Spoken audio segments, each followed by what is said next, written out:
사도신경으로 신앙 고백하시겠습니다.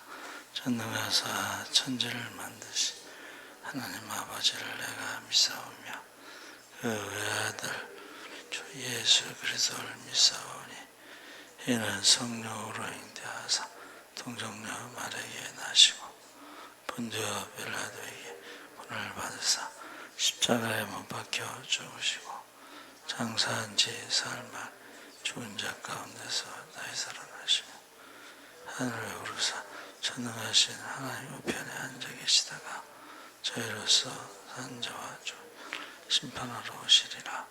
성령을 믿사오며 거룩한 공예와 성도가 서로 교통하는 것과 죄를 사하여 주시는 것과 몸이 다시 사는 것과 영원히 사는 것을 믿사옵나이다. 아멘. 찬송가 301장 찬송하시겠습니다.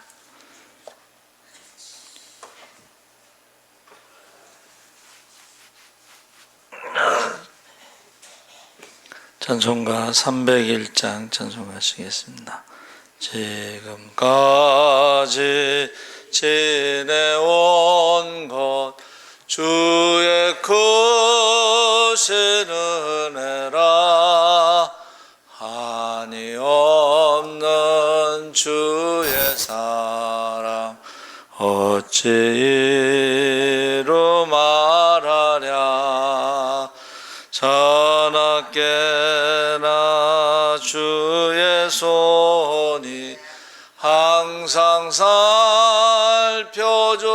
살펴주시고 모든 일을 주 안에서 형통하게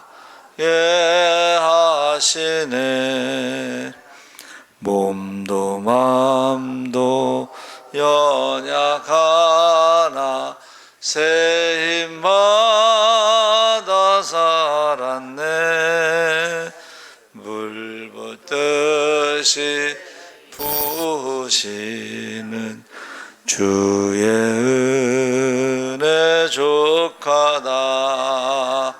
사랑 없는 어리애나 험한 산길에 맬 때 주의 손을 굳게 잡고 찬송하며 가리라. 주님 다시 배올 날이 날로 날로 다가와 무거운 짐 주께 맡겨 벗을 날도 멀잖네. 나를 위해 예비하신 고향 집에 돌아가 아버지의 품 안에서 영원토록 살리라. 아멘. 하나님 말씀은 데살로니가전서 5장 12절에서 15절까지 교독하겠습니다. 332쪽에 있습니다.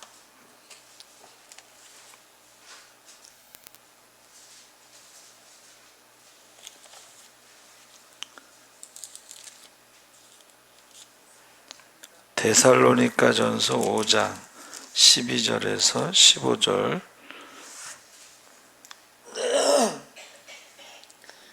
교독하겠습니다. 형제들아, 우리가 너희에게 구하노니 너희 가운데서 수고하고 주 안에서 너희를 다스리며 권하는 자들을 너희가 알고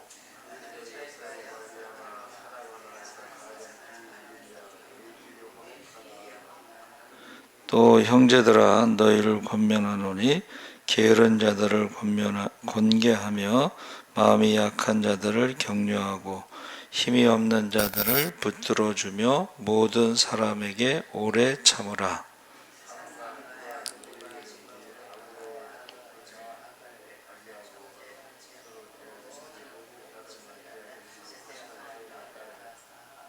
아멘. 할렐루야. 잘 오셨습니다. 좋은 아침입니다. 가장 귀히 여기며라는 제목으로 말씀을 나누겠습니다. 예수님의 재림이 언제인지는 아무도 알 수 없습니다. 우리가 알아야 할 것은 하나님께서 우리를 빛의 자녀, 하나님의 자녀, 낮의 자녀로 삼아주셨음을 기억하는 것입니다. 그래서 구약시대의 노아처럼 말씀 앞에 온전히 깨어서 우리 각자에게 주어진 일에 열심히 살아야 한다는 사실을 다시 우리가 확인합니다.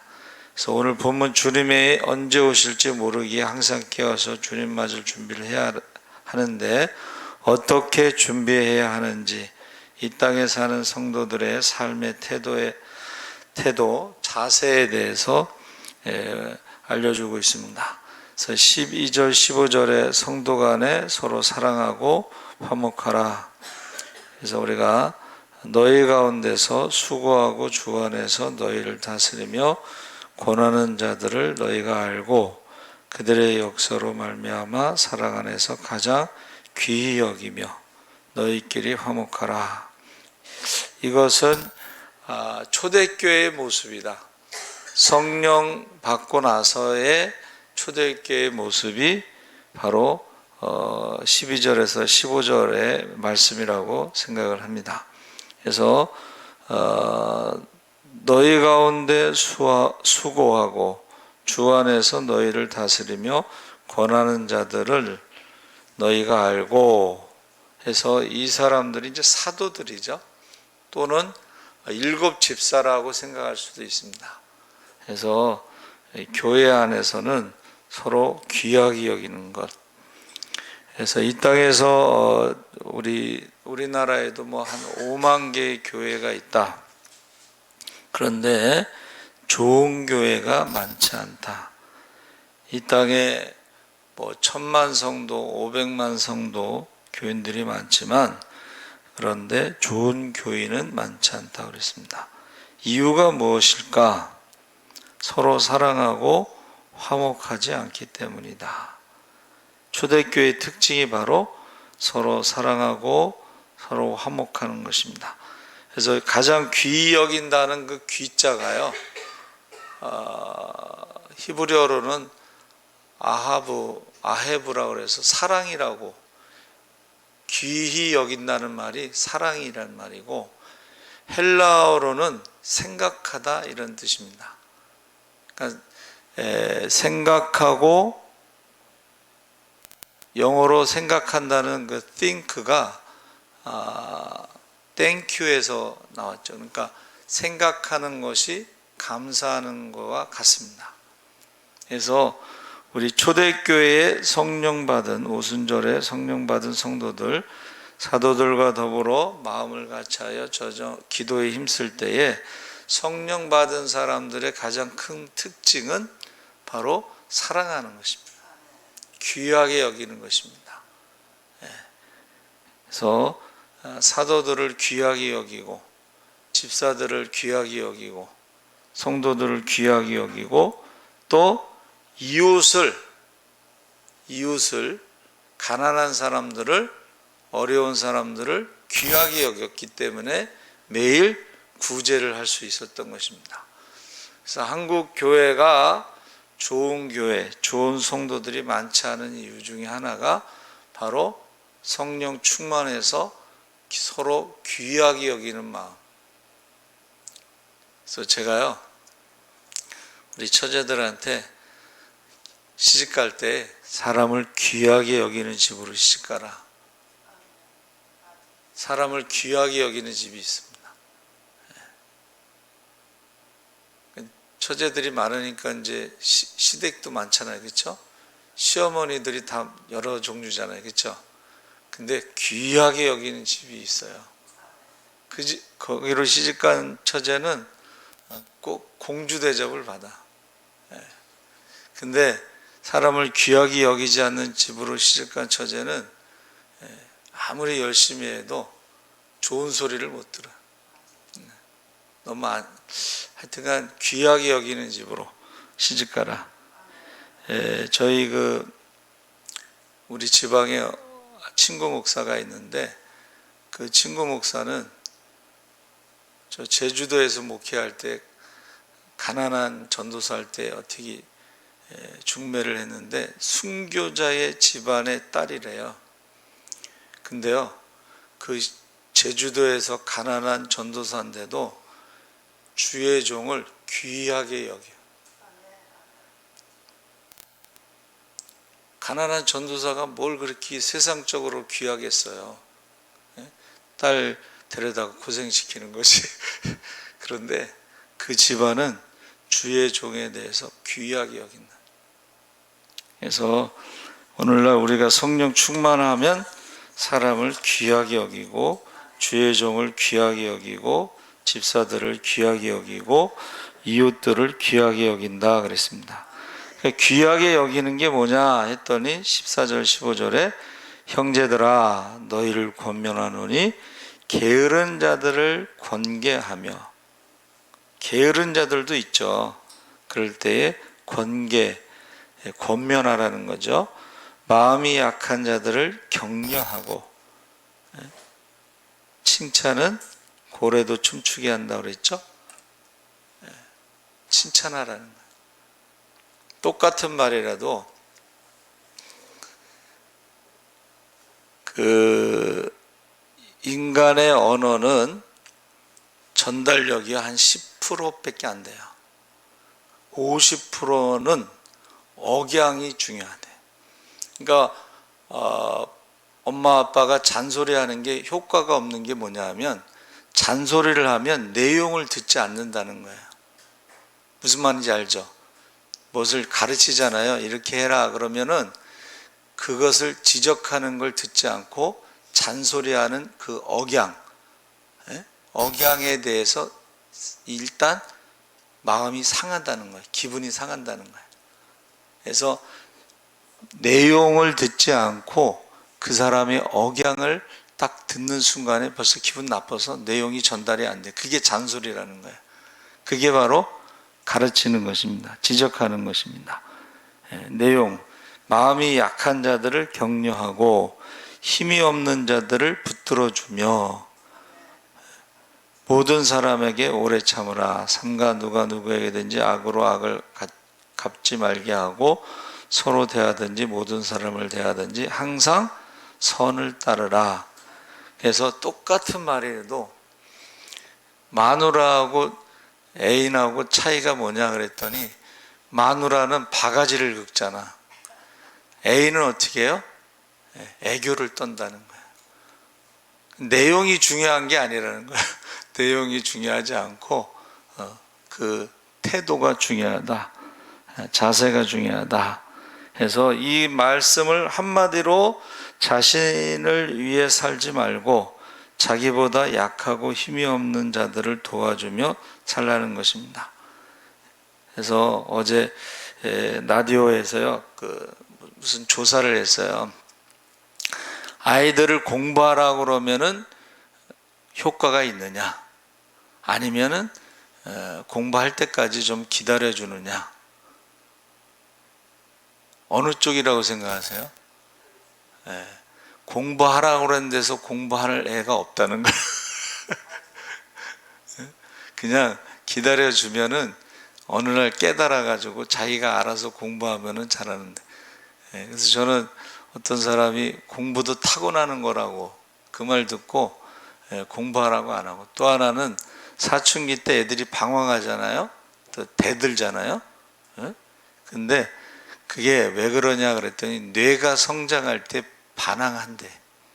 뇌가 성장할 때 반항. 그러니까 지금 뇌가 지금 성장하고 있구나 하고 기다려주면 뇌가 성장한 다음에는 어떻게 해요? 내가 엄마 아빠를 기쁘게 하기 위해서 좋은 대학 가야지 하고 고3 때 공부 열심히 해서 아나운서가 됐다는 말도 하고 있습니다. 그래서 이게 한마디로 말하면 그 자신을 다른 사람을 위해서 말하는 것도 그렇고 태도도 그렇고 해서 주변에 사람들이 모이게 해야지 우리가 열매를 많이 맺을 수가 있어요. 근데 주변에 사람들이 모이지 않고 흩어지게 하면 열매를 맺을 수가 없습니다. 그래서 구체적인 삶의 태도에 대해서 말씀하고 있는 게 16절과 22절인데, 항상 기뻐하라, 쉬지 말고 기도하라, 범사에 감사하라. 이는 그리스도 예수 안에서 너희를 향하신 하나님의 뜻이니라.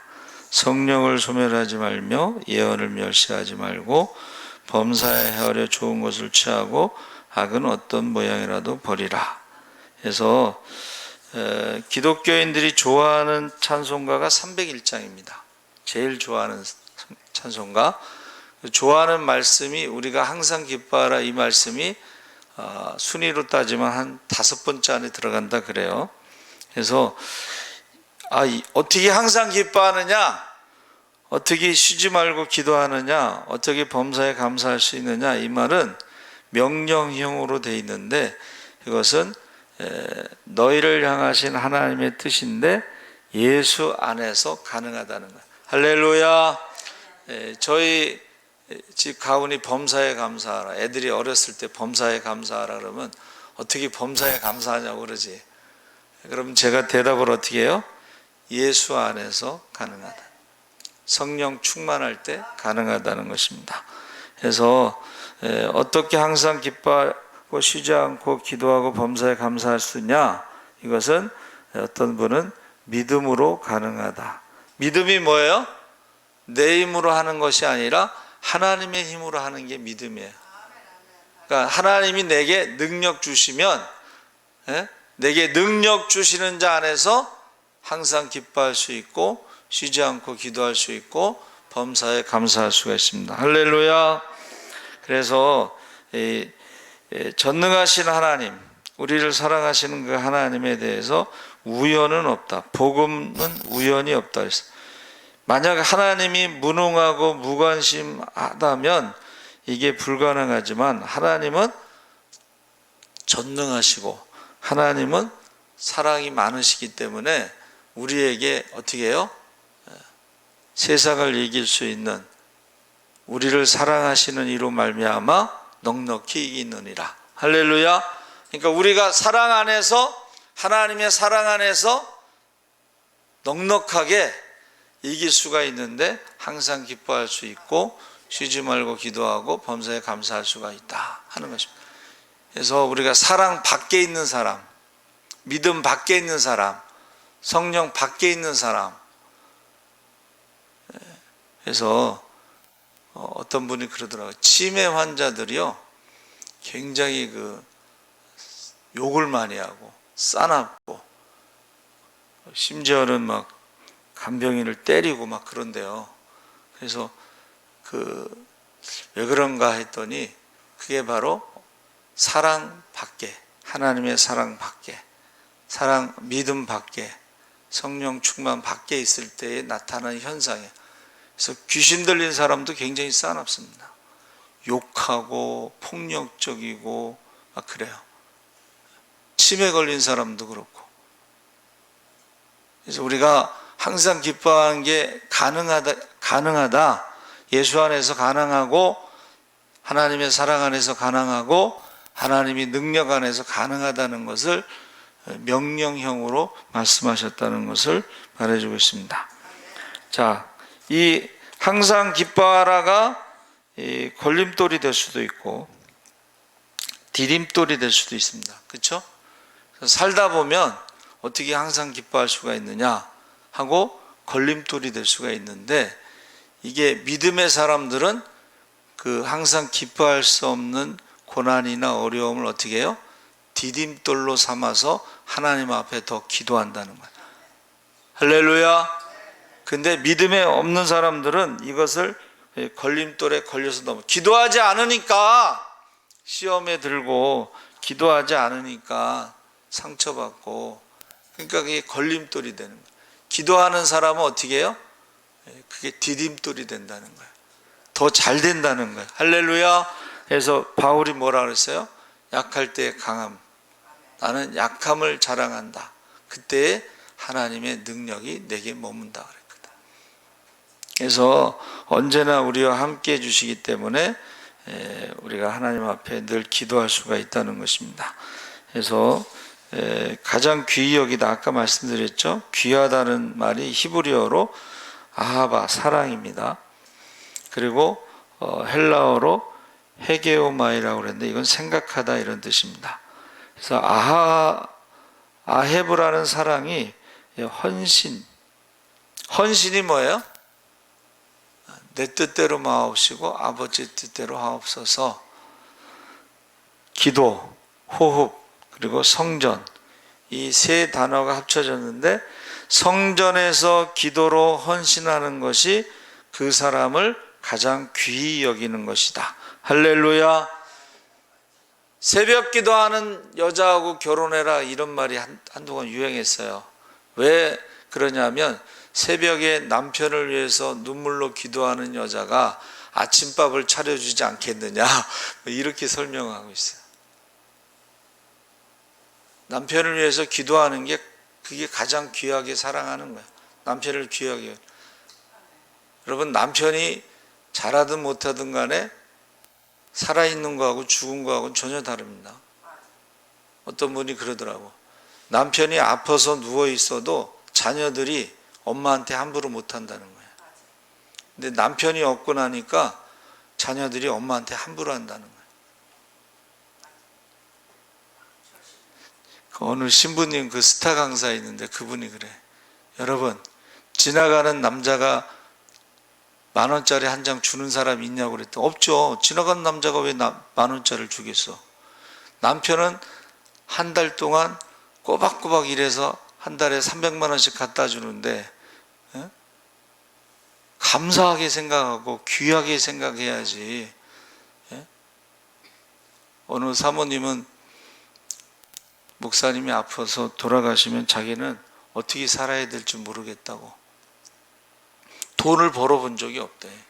학교 다닐 때 연애해서 신학교 다닐 때 연애해서 결혼해갖고 직장 생활을 해본 적이 없어서 돈을 벌어본 적이 없대. 그래서 남편이 죽으면 어떻게 살아야 될지 걱정을 해. 그러면 살아있을 때 귀하게 여기고 감사하게 생각하고. 나 그 신부가 지나가는 남자가 10,000원짜리 한 장 주는 사람이 있냐고 없다는 거야. 그래서 이 귀하다라는 게 뭐냐면 귀한 선물을 두 손으로 이렇게 드리는 거예요. 여러분 가장 귀한 게 뭐예요? 하나님 앞에 기도를 드리는 거예요. 그게 남편을 사랑하는 거예요. 그게 자녀를 사랑하는 거예요. 그게 한 영혼을 사랑하는 거예요. 오늘도 이 새벽에 꼭 하나님이 가장 기뻐하시는 먼저 그의 나라와 그 일을 구하는 한 영혼을 위해서 기도하시기를 주의 이름으로 축원합니다. 아멘. 살아계신 하나님 아버지 감사합니다. 우리가 초대교회 성령 충만해서 사도들을 귀하게 여기고 집사들을 귀하게 여기고 이웃들을 가난한 자들을 귀하게 여기면서 매일 구제할 때에 사람들이 하나님께 영광 돌리고 많은 사람들이 주께로 돌아오는 날마다 구원받는 자의 수가 더했습니다. 오늘날 우리 교회가 다시 성령 충만하여 사람을 귀하게 여기고 기도할 수 있게 하여 주시옵소서. 감사하며 예수님의 이름으로 기도합나이다. 아멘. 하늘에 계신 우리 아버지 이름이 거룩히